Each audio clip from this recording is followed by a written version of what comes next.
Welcome to Get High, the new race climbing challenge that you can play in Modern Warfare 3. It's not in the free-to-play part of Warzone, you do need Modern Warfare 3 to play this, and at the time of recording, this is only available for 16 more hours, but I've got a sneaking suspicion it'll come back on the 20th of April. Anyway, I'll show you how to get to the top in this guide, so follow me. First of all, you definitely don't need your gun out, so you can just get your fists out. There are targets around, but as far as I can tell, they only give you XP. You don't need to kind of shoot them to log your progress or anything like that. So at this very start section, the main thing you really want to do is to try and get ahead of everybody else, because the main problem you're going to have is people kind of pushing you off. There is collision on this, and it's quite annoying. Now at this point, I make a stupid mistake and drop down, but it's absolutely fine. Don't worry about that, because you can just run up, get around this corner and climb up the ladder, and to be honest, you don't lose that much time unless someone basically sits on your head while you're trying to climb up. So the next section is pretty easy. You just want to jump on these little platforms. Again, the difficult part is that other people might push you off to the side. I would say the middle route is a little bit easier on this because you don't ever have to wait for the platforms to pass, or not for very long. That's much easier. With this tower, if you see the red bit sticking out on the bits you can run across, you can just make it. You'll have plenty of time. On the ones where you have to crouch, I wouldn't risk it. Otherwise, that happens to you, like happened to that guy. You can slide through if the route is clear, which makes it a lot faster. You can see there, the red platform was sticking out just a little bit, and that was enough for me to make it across. You don't need very much space at all really to be able to make the jump to the other side. So this time it wasn't sticking out at all, so I had to kind of wait. Most of the time in this, the rule of thumb is be a little bit patient. These you can just slide over. They're way easier than they look. Some people take ages on them for some reason. And now you've got the platforms. Now with this whole section, if you rush, you make a mistake like I just did. Just take your time. You can jump on these little ledges. You don't have to wait for the wall to come down. This feels like Takeshi's Castle or something, doesn't it? And if all of them are raising up as you get there, like here, just look for the one that went up first, because that'll be the one that lowers first. But yeah, really patience is the kind of main thing here. You saw that guy just leap past me and fall off. It's so easy to make a mistake here, so you just want to take your time. All of these early parts are actually a little bit trickier than most of the stuff you have to do later. Like, this is a lot harder, lots of people fall down here. Once you get past all of these moving platforms, the whole thing gets quite a bit easier. So with all of this, you're just basically waiting for a platform to be traveling in the same direction you are. You don't really want to jump on one that's coming back towards you, because that's going to move you backwards, obviously. And then here, you just want to jump on the platforms and go prone to dodge the first one. Then you're going to jump up. Always look out for if there's another platform that's going to be kind of ready for you, rather than necessarily waiting for the one that's in your lane. You can move sideways, obviously. Then jump over that, and you've got over what I think is probably one of the trickier parts.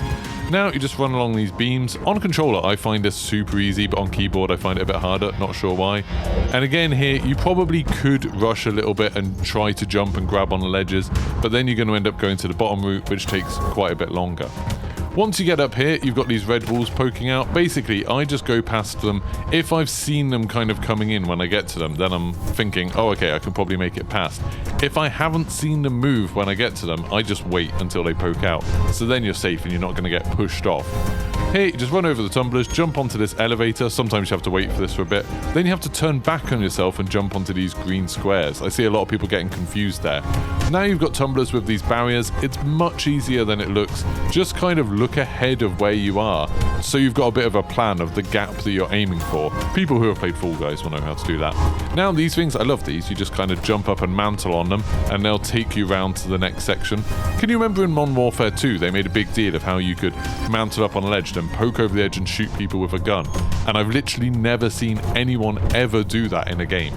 I mean, you do it in the campaign a bit, I guess, and in the raids and stuff, but I've never seen somebody do it in a normal game of like multiplayer or Warzone. If you have, let me know in the comments. Anyway, now you just climb up here. Like I said, this bit's quite easy. I go up this way. There's lots of different routes from now on. I jump up here, and then these platforms, if you just sprint and jump, just tap jump, it'll be the perfect distance for you to close this gap. So again, this is a lot easier than it looks. Then you get up here, you just go left up these sort of pipes. into the top middle one. You can slide and then jump over the next part, and then you run up a beam onto the next platform, and now you go into the maze. Again, I think this is quite easy. This might not be the fastest route, but it's the most reliable. It's easy to remember. Just go through, go to the left, then climb up these two arrow bits, then turn around behind you, and that's the maze done. Super quick, super easy to remember. Now you just run around. You're just basically running up some slopes at this point. There's not really a challenge in this section. And then keep on going. Don't go where that guy was going. And then you've got some platforms to jump over.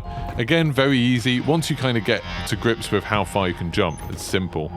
Then you can jump onto the ladders on the left here, climb all the way up to the top, and then you've got a bit more jumping to do. Now these, I prefer going to the right here, so you can jump over to the right, and then if you go the route back towards the middle, they'll just keep on going up, which makes it nice and easy.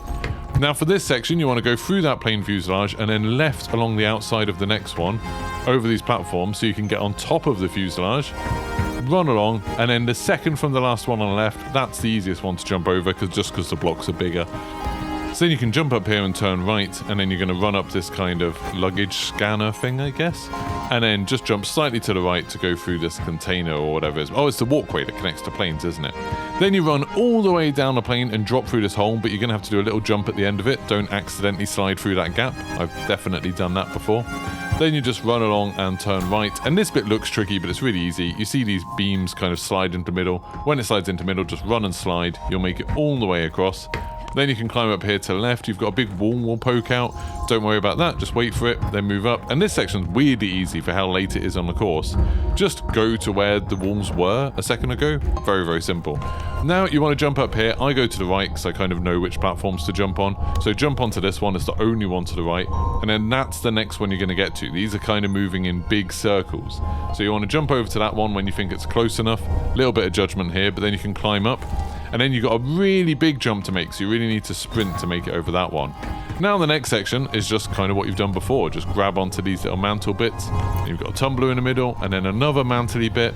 Like I said, it seems like it gets a little bit easier from now on. It's like quite simple. This is really an exercise in patience. Just kind of wait for these platforms. Don't get too greedy with it, and then once you got to the third one, you turn around and you've got a ladder to get to once you get near the top. Climb up there, and then I would go up to the beams on the very far side, so either the far left or the far right. Either of them are absolutely fine for this, because those are the ones that go up, and I always think like making a jump that goes down is a little bit easier. Don't be tempted to try and jump over there. It's way too easy to miss it. Just jump onto the square, and then from this corner you can do a little sprint jump to make it over here. This section I find hard. It looks really easy, but it's really not. For some reason, it's hard to kind of keep track of where every platform's moving. It's super easy to mess up a jump like I did there.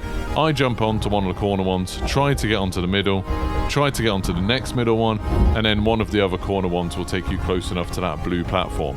It feels a bit like they're kind of semi-random, like it's hard to predict, but taking that route seems to work okay for me.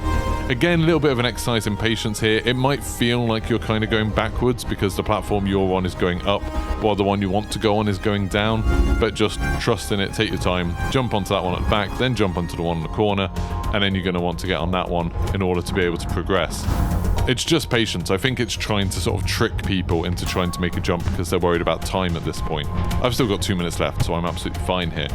So, next tumblers, you've got lots of walls on these ones. A little bit trickier than the other ones, but still, if you just kind of plan where you're going to go, absolutely fine. These tumblers just rotate a little bit faster, but they're still very, very easy to get through. These ones don't even have any kind of barrier, which is weird.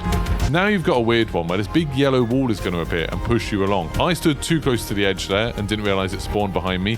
You want to stand a bit further back from that and basically let it spawn in front of you. I made a mistake here thinking you could mantle onto the edge. You absolutely can't. So I wait here, wait for the wall to spawn, and then you can run behind it and just follow the little green path. I follow it round to the right. I just think that's a little bit easier rather than worrying about there being a maze. Just always stick to the furthest right version of it. Then you can hop over here, and then you've got these little blocks that you just ride all the way to the top. This is very, very simple. Just jump over there. Then you've got this weird bit. I don't really have a strategy here. I just go for it. Just run, jump, get as far across it as quickly as you possibly can. Sometimes you'll get stuck like this, but then you just wait a second and you'll be fine. And that's the end. You can see now on the left, my height has jumped up to 662 because you get a big bonus for basically getting to the end of the course, it seems. On the right, you can see I'm only actually at 250 meters, but it's just giving me loads of points for getting to the top. I think that might be to do with the time it took you to get to the top. I'm not really sure. But then you can run up to the top and just kind of admire the view. I was just taking some screenshots for thumbnails at this point. But as far as I know, you can't actually get more points once you've got to the top. I think, like I said, it's just based on time. But when you go through the door, it just takes you right back to the bottom. You could see there was a person who'd stayed at the bottom for the entire thing. I don't know which part they'd got stuck on, but it feels like they'd given up. They weren't AFK, they were still moving around. Seems very strange. But yeah, you can see I've got 20 seconds left here, so I was just going through the course to see if my height would keep on going up at all, and it doesn't at all. You can see here I'm moving up on some ramps, and it didn't make any difference to my height. So once you've kind of got up to the top and you've gone through that door, you can just stop. You can just like do what you want, mess around, wait at the top for other people to finish if you want, whatever you want. Sadly, there's no rewards. You don't seem to get any cosmetics or blueprints or operator skins for it. It'd be cool if they added something at some point, maybe on the 20th, we'll see. If you found this useful or you just liked watching it, don't forget to like and subscribe, and I'll see you for the next one. Goodbye.